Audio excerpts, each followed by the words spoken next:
যে ব্যক্তি যত চাইবে আল্লাহ পাক ওই বান্দার জন্য তত রহমতের দরজা আল্লাহ পাক খুলে দিবেন। আল্লাহ পাক বলেন, উদউনি আস্তাজিব লাকুম, তোমরা আমাকে ডাকো, আমি আল্লাহ তোমাদের ডাকের জন্য, তোমরা যে আমাকে ডাকতেছ ওই ডাক দেওয়ার জন্য আমি আল্লাহ সর্বক্ষণ, আমি আল্লাহ প্রস্তুত আছি। বলুন সুবহানাল্লাহ। সর্বদাই প্রস্তুত থাকি, বেশি বেশি তোমরা ডাকো, আমি আল্লাহ জবাব দেওয়ার জন্য প্রস্তুত, দিনেও প্রস্তুত, রাতেও প্রস্তুত। বান্দা সকালেও আমি প্রস্তুত আছি, বিকালেও প্রস্তুত আছি।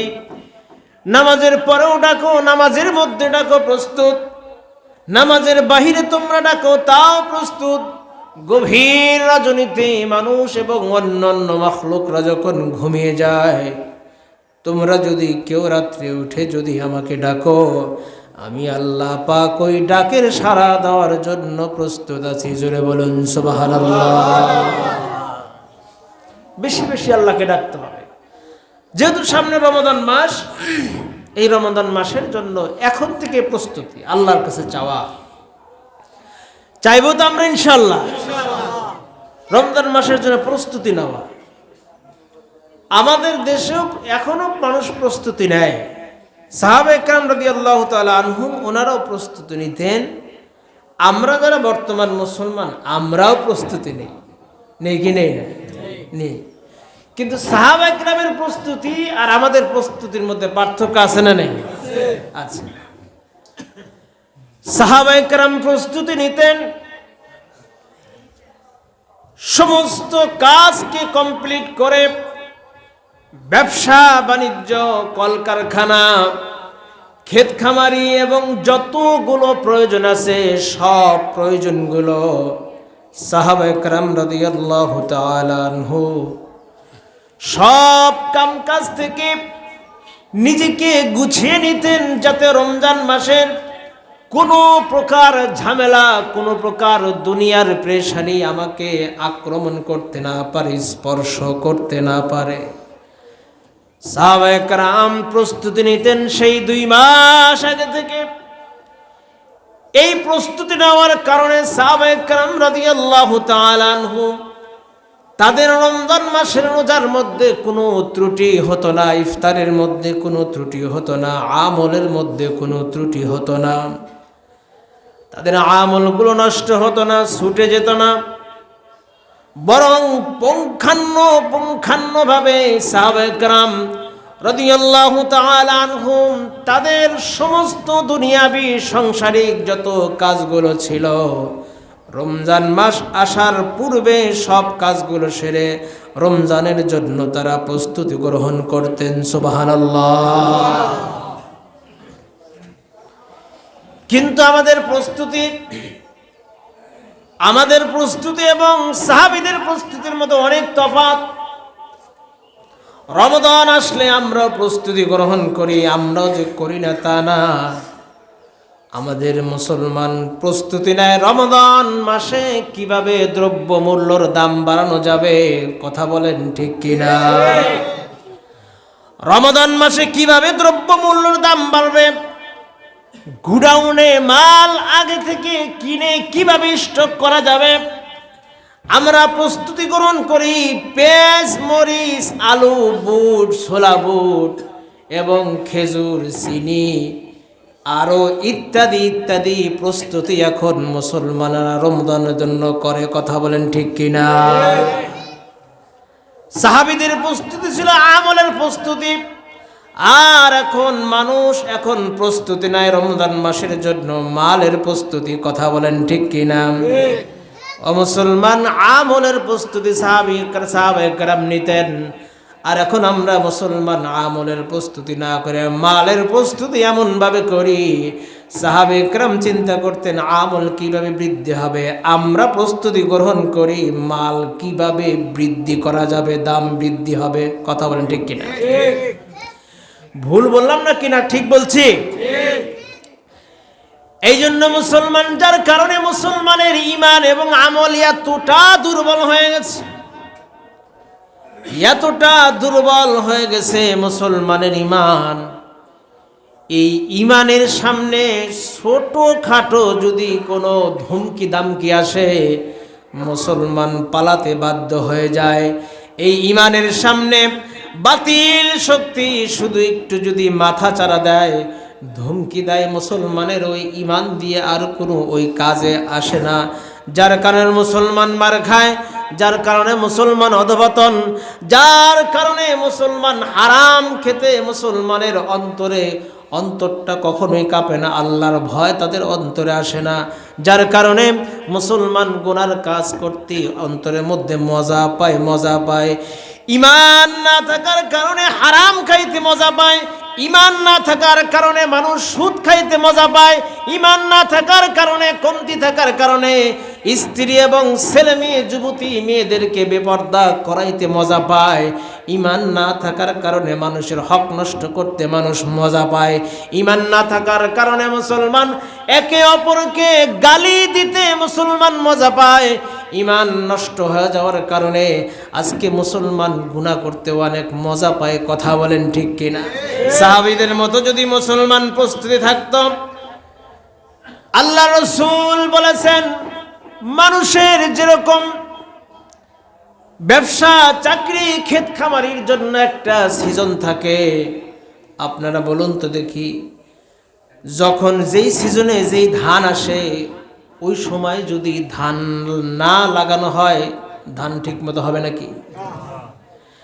আমের সিজনে যদি আম গাছের যত্ন না নেওয়া হয়, ফুলগুলোর মধ্যে যদি সার বিষ যদি আপনি না দেন, এই পরিচর্যা যদি আপনি অন্য মাসে করেন, আপনি বলুন তো দেখি আম গাছের মধ্যে মুকুল আসবে কি?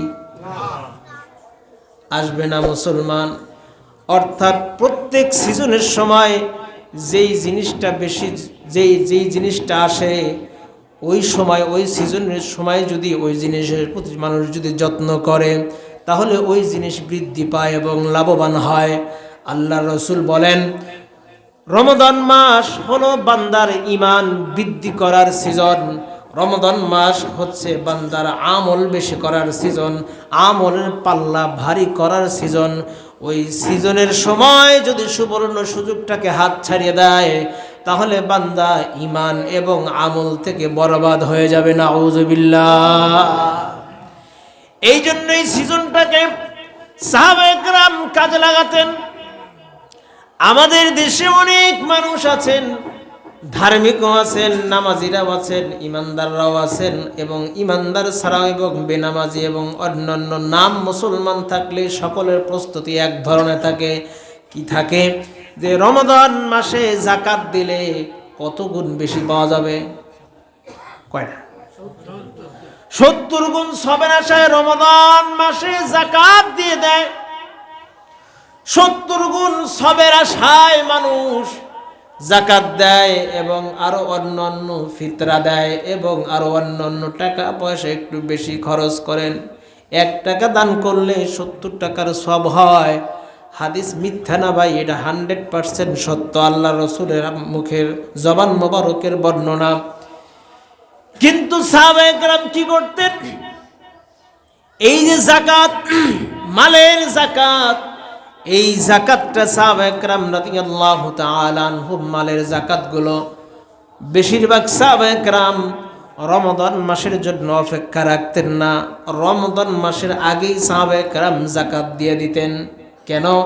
মালের হিসাব করতে গেলে আমলের কমতি হবে 1 নাম্বার।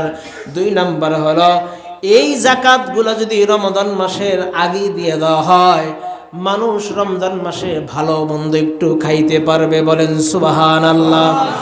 আপনারা বলুন তো দেখি, রমজান মাসে যাকাত দিলে 70 গুণ বেশি, আর রমজান মাসে গরিব অসহায় দুঃখী মানুষগুলো ভালো করে খেতে পারবে, ভালো পড়তে পারবে, রোজার মাসে স্বাচ্ছন্দ্যভাবে চলতে পারবে। এই চিন্তা ভাবনা করে যদি রমজানের আগে যাকাত দেওয়া হয়, রমজানের মাসের মতো 70 গুণ বাড়ি দেওয়ার ক্ষমতা আমার আল্লাহর আছে না নাই? চিৎকার দেবেন আছে না নাই? তাহলে মুসলমান আপনি রমজান মাসের যতক্ষণ আপনি শতকরা 2 টাকা মালের হিসাব আপনি করবেন, 10 লক্ষ টাকার, 20 লক্ষ টাকার, 1 কোটি টাকার, আপনি শতকরা 2 টাকা যতক্ষণ আপনি হিসাব করবেন, ততক্ষণ আপনি মান্য কোরআন তেলাওয়াত, জিকির আজকার, বিভিন্ন নামাজ রোজার আমলের আপনার ঘাটতি হয়ে যাবে।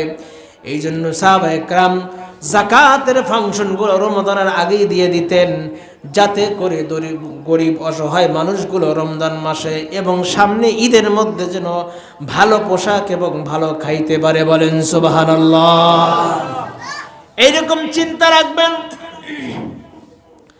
যে আল্লাহ পাক রমজান মাসে 70 গুণ বাড়াইলেন, ওই আল্লাহ পাক রমজান মাসে যেন মানুষ ভালো থাকে, ভালো খায়। আপনারা বলুন তো দেখি, ওই আল্লাহ পাক বান্দাকে রমজানের আগে যদি যাকাত দেয় তাহলে 70 গুণ সওয়াব রোজার আগে দেওয়ার মালিক কে? আল্লাহ। জোরে বলেন কে? আল্লাহ। সে আল্লাহ। এই জন্য সেই চিন্তা ভাবনা নিয়ে আমরা ইনশাআল্লাহ রমজানের প্রস্তুতি নেব তো ইনশাআল্লাহ। মানুষকে দান করব, গামছা দেব, লুঙ্গি দেব, শাড়ি দেব, যা দেব আমরা এগুলো চেষ্টা করব রমজানের আগেই এগুলাকে দিয়ে দেওয়ার জন্য। আমরা দুনিয়াবি ব্যস্ততা হওয়ার জন্য রমজান মাসে ইতিকাফেরও লোক আমরা খুঁজে পাই না। ডিগলার দেওয়া, কে বসবেন বলেন দেখি, কে বসবেন এরকম করে ইতিকাফের আগের জুমায় চিল্লাইতে হয়। বসে না পাওয়া যায় না। শেষ পর্যন্ত কি করতে হয়? ভাড়াটিয়া ইতিকাফকারী ব্যবস্থা করতে হয়, কিছু দেওয়া হবে আপনাকে। এখানে হয়তো নাই, আমি অন্য জায়গায় এগুলো দেখেছি। আপনাদের এলাকা আছে না? কি ইতিকাফের জন্য লোক ঠিক করতে হয়, তাদেরকে টাকা দিতে হয়। আপনারা শুনেন না এটা? আপনারা জানেন না কি এটা? ইতিকাফের জন্য আলাদা লোক ভাড়া করে রাখতে হয়, 2000 কি 3000 টাকা তাদেরকে দেওয়া হবে। সম্পূর্ণ নাজায়েজ। যে দিবে সেও গুনাহগার, যে নিবে সেও গুনাহগার হবে। বলেন নাউজুবিল্লাহ। ইতিকাফ করলে কার লাভ? যারা টাকা দিবে তাদের লাভ নাকি নিজের লাভ? নিজের লাভ। উনি তো টাকার লোভে ইতিকাফে বসলো। আচ্ছা বলেন, টাকার বিনিময়ে নামাজ পড়া জায়েজ আছে? কথা বলেন না, জায়েজ আছে? টাকার বিনিময়ে কোনো কাজের বিনিময়ে কোনো ইবাদত যেটা একাকী করা, সেটা কখনোই এটা জায়েজ নাই। আমরা একে অপরকে, এই যে আমরা এই কাজগুলা করি, যার কারণে আমাদের মধ্যে আল্লাহর ভয় নাই। এখানে এমনও মানুষ আছেন যাদের নামাজ ফরজ, রোজা ফরজ, বেশিরভাগ। কি বলেন, কথা ঠিক না? আমি জিজ্ঞাসা করবো না, জানতেও চাইবে না, হাতও তোলাইব না। অনেক মানুষ আছেন যারা জীবনেও ইতিকাফ করেন নাই। আছে না নাই? বেশি না কম? বেশি। অনেক মানুষ আছেন সাবালেগ হওয়ার পর থেকে 30টা রোজা অনেকে রাখেন না। গ্যাসের দোহায়, ডায়াবেটিসের দোহায়। আছে না নাই? আছে। এই যে দোহাইগুলা দেয়, এই দোহাই দিয়ে নিজের মন মতো ট্রিটমেন্ট শুরু করে দিল, গ্যাস, ডায়াবেটিস, আমাশা ইত্যাদি ইত্যাদি। আপনারা বলুন তো দেখি, এই বিষয়গুলো দিয়ে কি কিয়ামতের দিন পার পাওয়া যাবে? পার পাওয়া যাবে? যাবে না, পার পাওয়া যাবে না। এই জন্য এখন থেকে আমরা ইনশাআল্লাহ প্রস্তুতি নেব তো ইনশাআল্লাহ। সবাই নেব তো ইনশাআল্লাহ। আল্লাহ তাআলা আমাদের জন্য ফুল প্রস্তুতি নেওয়া রমজান মাসের জন্য তৌফিক দান করেন। সকলে বলে আমিন।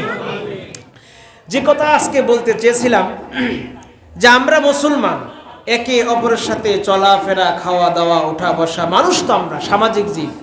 মানুষ কি জীব? সবাই বলেন কি জীব? সামাজিক জীব। মানুষ হলো সামাজিক জীব। একে অপরকে ছাড়া দুর্বল। কেউ কাউকে ছাড়া চলতে পারবে না। কেউ যদি চিন্তা করে আমি একা একা বসবাস করব, আমার পার্শ্ববর্তী লাগবে না, সমাজ লাগবে না, কারোর সাথে আমার কথাবার্তা চলবে না, আমি এককভাবে চলবো, আপনারা বলুন তো পারবে? পারবে না। তো এই মানুষ যখন চলাফেরা করি, আমাদের মধ্যে অনেক ত্রুটি রয়েছে। যেই ত্রুটির কারণে আজকে মানুষ সামাজিক জীব, একে অপর থেকে অনেক ভাই আমরা দূরত্ব। এমনকি বাবা ছেলের সাথেও দূরত্ব, ভাই ভাইও দূরত্ব, আত্মীয় স্বজনের সাথে দূরত্ব, পড়শির সাথেও দূরত্ব। এবং দূরত্ব আছে না নেই? আছে। কেন আছে? আমরা একে অপরের প্রতি কিছু হক রয়েছে, সেই হকগুলো আমরা আদায় করি না। আজকে আমরা জেনে নেই সামাজিক জীব মানুষ, আমরা একে অপরের সাথে কিভাবে কোন হকগুলো আদায় করলে আমাদের মধ্যে হৃদয়ের বন্ধন, সুসম্পর্ক তৈরি হবে, আকাশচুম্বী হবে, জানা দরকার আছে না নেই? আছে। সে বিষয়গুলো আমি আজকে আপনাদেরকে বলবো। সমাজে বসবাস করলে কিংবা মানুষ একে অপরের প্রতি কি পরিমাণ হক থাকে। সাধারণত একটা মানুষ, একজন মুসলমান অপর মুসলমানের সাথে চলতে ফিরতে, খাইতে, ওঠা বসা করতে 6টি হক রয়েছে। কয়টি? সবাই বলেন কয়টি? এটা আওয়াজ দিয়ে বলেন কয়টি? 6টি। মনে রাখবেন। আল্লাহ রাসূল বলেন একজন মুসলমান অপর মুসলমানের সঙ্গে, অপর মুসলমানের উপর 6টি হক রয়েছে। এই 6টি হক যদি আদায় করে, এই 6টি হক যদি একে অপরের মধ্যে যদি আদায় হয়ে যায়, আল্লাহ রাসূল সাল্লাল্লাহু আলাইহি ওয়াসাল্লাম বলেন তাহলে ওই সমাজের মধ্যে একে অপরের মধ্যে কোনো হিংসা থাকবে না, বন্ধুত্ব এবং ভ্রাতৃত্বের বন্ধন সৃষ্টি হয়ে যাবে। সুবহানাল্লাহ। 1 নাম্বার হলো একে অপরকে সালাম দেওয়া। একে অপরকে কি দেওয়া? সালাম দেওয়া। আল্লাহর রাসূল বলেন যদি কোনো ব্যক্তি তোমাকে সালাম দেয়, তাহলে তোমার হক হলো ওই ব্যক্তির সালামের উত্তর দেওয়া। সুবহানাল্লাহ। 1 নাম্বার হক হলো সালামের উত্তর দেওয়া। সালামের উত্তর দিতে হবে। যদি কোনো ব্যক্তি যদি সালাম দিল আর সালামের উত্তর দিল না, আল্লাহর রাসূল বলেন এটা একজন মুসলমান হয়ে আরেকজন মুসলমানের হক নষ্ট করে দিল। নাউযুবিল্লাহ। তাহলে কি বোঝা গেল? সালাম যদি কেউ দেয়, উত্তর যদি না দেয়, তাহলে মুসলমান হয়ে আরেক মুসলমানের কি নষ্ট করলো? সবাই বলেন কি নষ্ট করলো? সালাম দিতে হবে আসসালামু আলাইকুম ওয়া রাহমাতুল্লাহ। বলেন তো দেখি, নাকি আসসালামু আলাইকুম এরকম দিলে হবে? হবে? হবে না। যদি আপনাকে বলে আসসালামু আলাইকুম, উত্তরে আপনি বলবেন ওয়া আলাইকুমুস সালাম ওয়া রাহমাতুল্লাহ।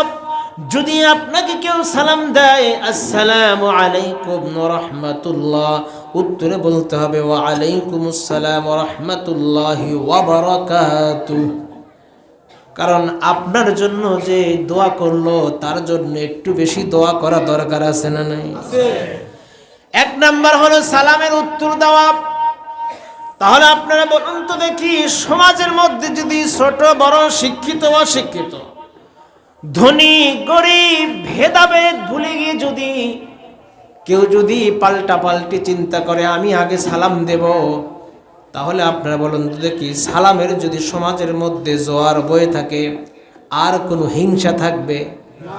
একজনের প্রতি আর একজন মুখ বুজে থাকবে নাকি? কথা না বলে থাকা যাবে নাকি?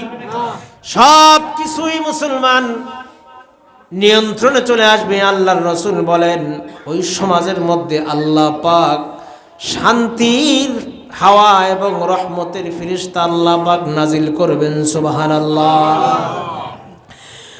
2 নাম্বার আল্লাহর রাসূল বলেন যদি কেউ পরামর্শ চায়, যদি তোমার কাছে যদি কেউ পরামর্শ নেওয়ার জন্য আসে, আল্লাহর রাসূল বলেন তাকে সৎ পরামর্শ দেওয়া, এটা হলো মুসলমানের হক। যদি কেউ পরামর্শ নিতে আসে, যদি তোমার কোনো কুপরামর্শের কারণে, খারাপ বুদ্ধির কারণে, খারাপ চিন্তা চেতার কারণে ওই লোকটা যদি ধ্বংস হয়, অধঃপতনে যায়, খারাপ লাইনে যায়, তাহলে যতগুলো পাপ করবে ওই পাপের দায় তাকে নিতে হবে। নাউযুবিল্লাহ।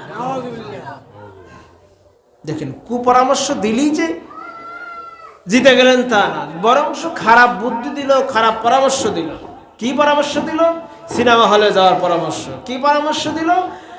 মানে কোনো পরামর্শ নিতে আসছে, ভাই আমার এই সম্পর্ক ইত্যাদি ইত্যাদি, আমি কি করতে পারি? সে বলল, এইভাবে সম্পর্ক করলে তুমি তোমার কাঙ্ক্ষিত সেই বান্ধবীকে তুমি পেয়ে যাবা, এই প্রসেসিংয়ে তুমি হাঁটো।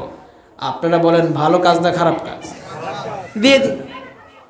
যতগুলো পাপ করবে, গুনাহ করবে, চোখের জেনা, হাতের জেনা, যত জেনা হবে সমস্ত জেনার দায়ভার তাকে নিতে হবে। অভাবে পড়েছি, কি করবা? কিস্তি উঠাও, সুদ দাও, মাসে মাসে কিস্তি দাও, এই যে পরামর্শ দিল, এই পরামর্শ গুনাহ।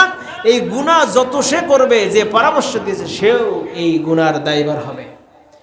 কিন্তু আপনি যদি ভালো একটা পরামর্শ দেন, এই ভাই তুমি এভাবে চলো, এই পরামর্শ দিলেন, হালাল ভাবে সে উপার্জন করতে পারলো, তার স্ত্রীকে নিয়ে, তার বাচ্চাদেরকে নিয়ে সে হালাল রুজি খেলো। হালাল রুজি খেলে কি পরিমাণ সওয়াব হবে? ফরজ ইবাদত করলে যে পরিমাণ সওয়াব, হালাল রুজি উপার্জন করলে ওই রকম সওয়াব। আল্লাহ রসুল বলেন, ফরজ ইবাদতের মতো সওয়াব সে পেল, আর যে পরামর্শ দিল একই সওয়াব পেয়ে গেল। বলেন সুবহানাল্লাহ। 3 নম্বর হলো, আল্লাহ রসুল বলেন, যদি কোনো মুসলমান হাসি দেয়, না কি বলেন, হাসি বলেন না আপনারা? হাসি যদি দেয়, তখন যখন হাসির জবাবে, যখন হাসি দেওয়ার পর বলবে আলহামদুলিল্লাহ। কি বলবে? এই বাক্যটা যে ব্যক্তি শুনবে তাকে বলতে হবে ইয়ারহামুকাল্লাহ। কি বলতে হবে বলেন? সবাই বলেন, হাসির জবাবে কি বলতে হবে? ইয়ারহামুকাল্লাহ বলেন সবাই। কয় নাম্বার গেল? 3 নাম্বার। 4th নাম্বার হলো, আল্লাহ রসুল বলেন, সম্পর্ক স্থাপন যদি হয়, আত্মীয় হোক, ভাই হোক, বোন হোক, আপনজন হোক, যেমন যদি তোমার থেকে থাকে গভীর থেকে গভীর সম্পর্ক, বন্ধুত্ব অথবা আত্মীয়তা, এদেরকে খোঁজ খবর রাখা, এদের সঙ্গে দেখভাল করা, তাদের খোঁজ খবর না, এটা একজন মুসলমান অপর মুসলমানের হক। আজকে তো আত্মীয়তার কোনো খবর নেই। এমন অনেক মানুষ আছে, মামাতো ভাই, খালাতো ভাই চিনি না, 10 বছর 5 বছর হয়ে যায়, একে অপরের সঙ্গে কোনো সাক্ষাৎ নাই। আছে না নাই? অথচ আত্মীয়তা ছিন্নকারী, আল্লাহর রসুল বলেছেন, আত্মীয়তা ছিন্নকারী জান্নাতে কখনোই প্রবেশ করবে না। জোরে বলেন নাউযুবিল্লাহ। 5 নাম্বার হলো, যদি কোনো ব্যক্তি মারা যায়, যদি কোনো ব্যক্তি মারা যায়। 5 নাম্বার হলো, যদি কোনো ব্যক্তি মারা যায়, এলাকার মধ্যে যদি জানাজার নামাজ অনুষ্ঠিত হয়, তাহলে এক মুসলমান হয় অপর মুসলমানের দায়িত্ব এবং হক ওই জানাজার মধ্যে অংশগ্রহণ করা। আল্লাহ রসুল বলেন, জানাজার নামাজ হলো ফরজে কিফায়া। ফরজে কিফায়া, ফরজ ইবাদতের মতো তার সব মিলে যাবে। বলেন সুবহানাল্লাহ। প্রতিটা কদমে কদমে সব, নিজের বাড়ি থেকে জানাজার ময়দান পর্যন্ত প্রত্যেকটা কদমে কদমে সব লেখা হয়। আর প্রত্যেকটা কদমে কদমে তার বদ আমল থেকে আল্লাহ পাক 10টি করে গুনাহ আল্লাহ মাফ করে দেন। সুবহানাল্লাহ। এবার আসুন 6 নাম্বার, কেউ ডাকলে, দাওয়াত দিলে দাওয়াত কবুল করা। দাওয়াত দিলে কথা বলেন, দাওয়াত দিলে কি করা? হুজুর 5টা তো কঠিন, এটা কিন্তু সহজ। এটা কি? দাওয়াত দিলে দাওয়াত কবুল করা। কেউ যদি আপনাকে আপ্যায়নের জন্য হোক, খাওয়ার জন্য হোক, যে কোনো ভাবে হোক আপনাকে যদি আহ্বান করে, এমন হতে পারে আহ্বানটা হতে পারে সে মুসিবতের মধ্যে পড়েছে, আপনাকে আহ্বান করেছে, এমন বিপদগ্রস্ত হয়ে গেছে, আপনাকে ডাক দিয়েছে, ডাকে সাড়া দিতে হবে। অথবা দিনের দাওয়াত দিয়েছেন, দাওয়াত কবুল করতে হবে। দাওয়াত যদি আপনি কবুল না করেন, আপনি মুসলমানের হক আপনি নষ্ট করলেন। দাওয়াত কবুল যদি আপনি না করেন, হক নষ্ট করলেন। চিন্তা করলেন, ওর বাসায় আমি যাব না, ওর সাথে আমার সম্পর্ক ভালো না। সম্পর্ক এমন আছে না? এমন ব্যক্তি আছে কিনা যে এরা দাওয়াত দিল, বিয়ের দাওয়াত হোক, অনুষ্ঠান হোক, খাবারের দাওয়াত হোক, দিল, কিন্তু ওই ব্যক্তি গেল না। কেন? ওর সাথে মন মানিল, হিংসা বিদ্বেষ। এমন আছে না? নেই? আছে। অনেক আপন ভাই বেরাদারও আছেন, এক ভাই আর এক ভাইয়ের বাসায় বাড়িতে কত বছর খানা পিনা নাই, চলাফেরা নাই, কথা নাই, আছে কি না? আছে। এই জিনিসটা এত সহজ হয়ে গেছে মুসলমান। আপনারা দেখেন, দাওয়াত একজন মুসলমান আর এক মুসলমানের হক না গেলে যেরকম হক নষ্ট হয়, দাওয়াত ছাড়া গেলেও কিন্তু হক নষ্ট হয়। আমাদের দেশে এমন অবস্থা। এক্সাম্পল আমি আপনাদেরকে দিই। এই এলাকায়ও দেখেছি, অন্য এলাকায়ও দেখেছি। বিয়ে বাড়ি অথবা মৃত্যুবার্ষিক পালন করল, বিয়ে বাড়ি এবং মৃত্যুবার্ষিক, যেটা আপনারা অনেক সময় বলে দেখেন খরচা বাড়ি নাকি বলেন, এটাই তো নাকি। খাবারের আয়োজন করেছে মনে করেন 1000। কয় হাজার? 1000। গেল 1500। তাহলে দাওয়াত ছাড়া কতজন গেল? কথা বলেন। 500। ওই 500 অতিরিক্ত লোক গেল, খানা পিনা শর্ট পড়লো, খানা পিনা শর্ট পড়লো, ভাত শর্ট, খাবার শর্ট। এমনও হয় বেশি লোক হওয়ার কারণে যাদেরকে দাওয়াত দিয়েছে যেই পরিমাণ তাদেরকে খাবার দিবে, এই পরিমাণ খাবার না দিয়ে পরে চামচ ঝাঁকায়া ঝাঁকায়া 1.5 চামচ করে ঝোল দিতে হয়। আছে না নেই? এই যে একটা অন্যায়, বিশাল অন্যায়। আপনি হয়তো ভাবলেন গরুর গোশত খেলাম, হালাল খাবার খেলাম, বরকতি খানা খেলাম। মনে রাখবেন, বিয়ে বাড়ি হোক অথবা অনুষ্ঠান হোক, আকিকা হোক, মৃত্যুবার্ষিকী হোক, যেখানেই আপনি দাওয়াত ছাড়া যাবেন, আপনি হালাল খান নাই, আপনি হারাম খেয়েছেন। নাউজুবিল্লাহ। এটা আওয়াজ দেবেন, কি খাবার ওটা? সবাই বলেন কি খাবার? হারাম আপনি খেলেন। রক্ত হারাম হয়ে গেল, গোশত হারাম হয়ে গেল। শুধু ওই হারামের কথা বলছি না, মানুষ যখন হারাম খাবে, মুসলমান খেয়াল করে দেখেন হারামের কত ভয়ঙ্কর রূপ ধারণ করে। আপনি যখন মুখ দিয়ে হারাম জিনিস পেটের মধ্যে দিবেন, রক্ত হারাম, মাংস হারাম, চামড়া হারাম, সব কিছু আপনি হারাম। আপনার থেকে যত বাচ্চা পয়দা হবে সবগুলো হারামজাদা জন্ম নিবে, হালাল জাদা আসবে না। ঠিক কিনা জোরে বলেন? এই জন্য হালাল জাদা জন্ম দিতে হলে হালাল খেতে হবে। যারা হারাম খায় তাদের সন্তানগুলো হারামজাদা, হালাল জাদা কখনোই হবে না। মুসলমান হারাম সন্তান তারা জন্ম দিচ্ছে। আপনি মান্যত করবেন ভালো কিছু সন্তানের এটা বানাবো, শাহজালাল বানাবো, শাহপরান বানাবো, আব্দুল কাদের জিলানী বানাবো, খাজা মঈনুদ্দিন চিশতি বানাবো, বাংলাদেশের বড় বড় আলেমের মতো আমার সন্তানকে আলেম বানাবো। কিন্তু আপনার মধ্যে হারাম বক্ষণ আছে, বলেন তো দেখি হবে? হবে? হবে না। এই জন্য মুসলমান আজকে একটা কথা বলে যেতে চাই, জীবনে কোনোদিন কেউ বিয়ে বাড়ি হোক, আকিকা হোক, অনুষ্ঠান হোক, দাওয়াতি হোক, মৃত্যুবার্ষিকী হোক, আপনাকে আমাকে দাওয়াত দেয় নাই, সেই বাড়িতে বলেন তো দেখি যাওয়া যাবে?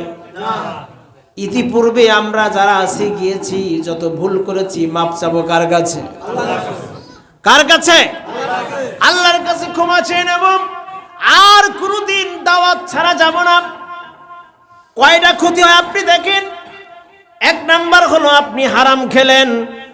2 নাম্বার হলো আপনি যে গেলেন অন্যের হকটাকে, অন্যের রিজিকটাকে আপনি কেড়ে খেলেন, আরেকজন তার হকটা সে পেল না, হক মেরে খেলেন। 2 নাম্বার হলো বাড়িওয়ালা খানা শর্ট পড়ে গেল, সে ঠিক মতো খানা দিতে পারল না, অপমান হলো, অপদস্থ হলো, বদনাম সরে গেল। কি দাওয়াত দেয় খানা শর্ট পড়ে? বলে কি বলে না? এই যে কাজগুলা হলো মুসলমান, আপনারা বলুন তো এই কাজটা ভালো না খারাপ? এই ধরনের কাজ আমরা কেউ করব না। দাওয়াত দিলে না গেলে যেরকম হক নষ্ট, দাওয়াত ছাড়া গিয়ে খানা পিনা খেলে ওই রকম আরেক মুসলমানের হক নষ্ট। কথা বলেন ঠিক কিনা? এই জন্য কাজ আমরা কখনোই করব না। রাজি আছেন তো সবাই ইনশাল্লাহ? হ্যাঁ, যদি এমন হয় যে ভাই তোমাকে দাওয়াত দিলাম, তুমি 4-5 জন সাথে নিয়ে আসিও, কিংবা সাথে 2 জন নিয়ে আসিও, সেটা ভিন্ন জিনিস, আপনি নিতে পারবেন। বাদ বাকি আপনাকে একা দাওয়াত দিয়েছে, আপনি গোষ্ঠী সুদ্ধা বন্ধু বান্ধব এখানে দোস্ত আসো অমুক গ্রামে অমুক এলাকায় আজকে বিশাল খরচা বাড়ি, কয়েক হাজার লোকের আয়োজন। আপনি আর এক এলাকার থেকে আর এক বন্ধু থেকে সেই কালিয়াকোর বাড়িপাড়া জিরানি থেকে ডেকে নিয়ে আসলেন, গিয়ে আপনি সেখানে খানাপিনা করলেন, আর এক বাড়ি মান ইজ্জত নষ্ট করলেন। এর জন্য দায়ভার আপনাকেই নিতে হবে। হাসরের ময়দানে ওই ব্যক্তি ক্ষমা না করা পর্যন্ত আপনার ক্ষমা হবে না, জাহান্নামে যেতে হবে। নাউজুবিল্লাহ। আল্লাহ পাক আমাদেরকে আমলগুলো করা তৌফিক দান করুন, সকল বলে আমিন। আমরা যেন সকল